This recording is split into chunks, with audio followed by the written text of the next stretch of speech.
Hi hello good afternoon. ഇന്ന് ശനിയാഴ്ച ആയതുകൊണ്ട് അപ്പൂസിന് ലീവ് ആയിരുന്നു. അതിന്റെ കൂട്ടത്തിൽ ഇന്ന് രാവിലെ അവന് പേരൻസ് മീറ്റിംഗ് ഉണ്ടായിരുന്നു. അങ്ങനെ പിന്നെ രാവിലെ ഞാൻ അവന്റെ കോളേജിൽ പോയി പേരൻസ് മീറ്റിംഗ് കഴിഞ്ഞ് വന്നു. അത് കഴിഞ്ഞിട്ട് പിന്നെ ഉച്ചയ്ക്ക് എന്താ ഉണ്ടാക്കുന്നതെന്നുള്ളൊരു കൺഫ്യൂഷൻ ആയിട്ടോ. ഇന്ന് ആക്ച്വലി രാവിലെ ആണെങ്കിൽ ചപ്പാത്തിയും വെള്ളക്കടല മസാലയായിരുന്നു ഞാൻ ഉണ്ടാക്കിയത്. അപ്പൊ ഇന്ന് അച്ഛയ്ക്ക് അത് തന്നെ കൊടുത്തു വിട്ടത് ഉച്ചക്കലത്തേന്. അപ്പൊ പിന്നെ ചോറ് വെക്കാനങ്ങ് മടിച്ചു. അപ്പൊ അപ്പൂസിനോട് ചോദിച്ചപ്പോൾ അവന് ചപ്പാത്തി മതി എന്ന് പറഞ്ഞു, അവന് ചോറ് വേണ്ടാന്ന് പറഞ്ഞു. അങ്ങനെ ശരി തന്നെ അവന് കഴിക്കാനുള്ള ചപ്പാത്തി ഇപ്പം ഇനി എനിക്ക് ഒരാൾക്കായിട്ട് ഇനി എന്താ ഞാൻ ചോറ് വെക്കുന്നതെന്ന് വിചാരിച്ചിട്ട് എന്നാൽ ശരി എന്തെങ്കിലും തട്ടിക്കൂട്ടാന്ന് വിചാരിച്ചു. അപ്പൊ ഞാൻ ഇന്നൊരു ഓംലേറ്റ് ഉണ്ടാക്കാന്ന് വിചാരിച്ചു. അപ്പൊ കുറച്ചൊരു ഹെൽത്തി ആയിട്ടുള്ള ഒരു ഓംലേറ്റ് ആണ് ഞാൻ ഇന്ന് പ്ലാൻ ചെയ്തേക്കുന്നത്. അപ്പൊ അതിനുവേണ്ടി ഞാൻ ഒരു ക്യാരറ്റ് തിരികെ എടുത്തിട്ടുണ്ട്, എരിവിന് ഒരു 2 പച്ചമുളക് എടുത്തിട്ടുണ്ട്, കുറച്ച് മല്ലിയില, അതുപോലെ തന്നെ ഒരു സവാള ചെറുതായിട്ട് അരിഞ്ഞ്, ഒരു തക്കാളി ചെറുതായിട്ട് അരിഞ്ഞത്. അപ്പൊ ഇത് ഇത്രയാണ് എടുത്തേക്കുന്നത്. അതിന്റെ കൂട്ടത്തിൽ 2 മുട്ട എടുത്തിട്ടുണ്ട്. ഇവിടെ കിട്ടുന്ന വലിയ മുട്ട, ഇത് ഒരു മുട്ട 8 രൂപ കേട്ടോ. അപ്പൊ ഞാൻ 2 മുട്ട എടുത്തിട്ടുണ്ട്. അപ്പൊ ഈ ഒരു മുട്ട എന്ന് പറഞ്ഞാൽ 2 മുട്ടയുടെ എഫക്റ്റ് ആണ്. അപ്പൊ ഇതിനകത്ത് അപ്പൂസിനും കൂടെ ചേർത്തിട്ടാണ് ഉണ്ടാക്കുന്നത് കേട്ടോ. കാരണം വെച്ച് കഴിഞ്ഞാൽ ഇത്ര ഉണ്ടല്ലോ, അതുകൊണ്ട് 2 മുട്ട എടുത്തതാണ്. അപ്പൊ ഞാനൊരു ബോൾ എടുത്തു. ബോളിലേക്ക് ഈ മുട്ട ഇങ്ങനെ അങ്ങ് പൊട്ടിച്ചൊഴിച്ചു കൊടുക്കുന്നുണ്ട്. ഒരു മുട്ടയ്ക്ക് 2 കരുവുണ്ട്, വലിയ മുട്ടയാണ്. അത് കഴിഞ്ഞിട്ട് ഇതിലേക്ക് ഞാൻ അരിഞ്ഞു വെച്ചേക്കുന്ന എല്ലാ പച്ചക്കറിയും ഒരുമിച്ച് അങ്ങ് ഇട്ട് കൊടുക്കുന്നുണ്ട്. എന്നിട്ട് ഇതിലേക്ക് ആവശ്യത്തിന് ഉപ്പ്, അത് കഴിഞ്ഞൊരു കളറിന് വേണ്ടിയിട്ട് ഒരു 1/2 ടീസ്പൂൺ മുളക് പൊടി.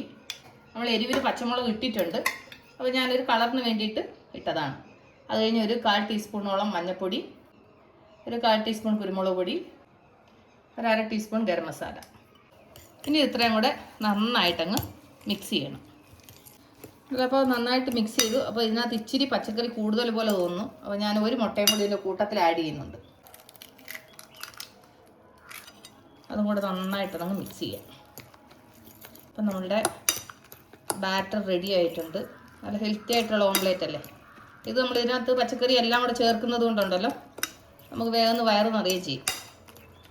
അപ്പോൾ ഇത് റെഡി ആയിട്ടുണ്ട്. ഈ ഒരു പരുവത്തിൽ മിക്സ് ചെയ്തെടുത്തു. അപ്പോൾ നമ്മളുടെ ഓംലേറ്റ് ഉണ്ടാക്കാനുള്ള ബാറ്റർ റെഡി ആയിട്ടുണ്ട്. എൻ്റെ കൂട്ടുകാർക്ക് വേണമെങ്കിൽ ഇതിനകത്ത് ചിക്കൻ വേവിച്ചിട്ട് ബോൺലെസ് ചിക്കൻ വേവിച്ചിട്ട് ഇച്ചിരി കുരുമുളക് ഉപ്പ് ഇട്ടിട്ട് വേവിച്ചിട്ട് അത് ചെറിയ പീസായിട്ട് മുറിച്ചതിൻ്റെ കൂട്ടത്തിലിടാം കേട്ടോ. ഞാനിപ്പം ചിക്കൻ ഇല്ലാത്തതുകൊണ്ട് ചിക്കൻ ചേർക്കുന്നില്ല. ബാക്കി എല്ലാ സംഭവങ്ങളും പിന്നെ ക്യാപ്സിക്കം വേണമെങ്കിൽ ചേർക്കാം, നിങ്ങൾക്ക് ഇഷ്ടമുള്ള പച്ചക്കറി ചേർക്കാം കേട്ടോ. അത് ഞാൻ പാൻ അടപ്പയിലോട്ട് വെച്ചു. ഇതിലേക്ക് ഒരു ഡ്രോപ്പ് എണ്ണ ഇങ്ങനെ ഒഴിച്ചു കൊടുക്കുന്നുണ്ട്. ഒന്ന് സ്പ്രെഡ് ചെയ്യാം. അപ്പോൾ ഞാൻ എണ്ണ എത്ര കുറയ്ക്കാൻ പറ്റും അത്രയും കുറച്ചാണ് യൂസ് ചെയ്യുന്നത് കേട്ടോ. എണ്ണ ചൂടാകുമ്പോൾ ഇതിലേക്ക് നമുക്ക് എടുത്തു വെച്ചേക്കുന്ന ബാറ്റർ കുറേശ്ശെ ഇതിലേക്ക് ഒഴിച്ചു കൊടുക്കാം. ഇനി നമുക്കൊരു മീഡിയം ഫ്ലെയിമിൽ ഇതൊന്ന് അടച്ചു വെക്കാം. അപ്പോൾ ഇത് ഒന്ന് ആ സ്റ്റീമിലൊന്ന് വേവട്ട്. കാരണം വെച്ച് കഴിഞ്ഞാൽ നമ്മൾ അടച്ചു വെച്ച് കഴിഞ്ഞാൽ ഉണ്ടല്ലോ പച്ചക്കറിയും വേവും, എളുപ്പം നമുക്ക് ഓംലേറ്റ് റെഡി ആവുകയും ചെയ്യും. അതിന് വേണ്ടിയിട്ട് അടച്ചു വെച്ചാണ്. അപ്പോൾ ഞാൻ ഇനി ഒരു 2 പ്രാവശ്യം കൂടെ ഉണ്ടാക്കാനുള്ള ബാറ്റർ റെഡിയുണ്ട്. അപ്പോൾ ഞാൻ 3 മുട്ട എടുത്തില്ലേ, അതുകൊണ്ടാണ്. കാരണം വലിയ മുട്ടയായിരുന്നു. പിന്നെ പച്ചക്കറി എല്ലാം കൂടെ ഒക്കെ ആയപ്പോഴത്തേന് ചില ദിവസങ്ങളിൽ ഇങ്ങനെയുള്ള തട്ടിക്കൂട്ട് പരിപാടി ഞാൻ ചെയ്യാറുണ്ട്. ഫ്രൈ ആയി നോക്കാം. ഇതല്ലേ തിരിച്ചിട്ട് കൊടുക്കാം. ഇച്ചിരി ഒന്ന് ബ്രൗൺ ആയി, കുഴപ്പമില്ല. ഇനിയിപ്പോൾ ആ സൈഡിലൂടെ നന്നായിട്ടൊന്ന് വേവണം. അപ്പോൾ നമ്മളുടെ ഓംലേറ്റ് റെഡിയായി നോക്കാം.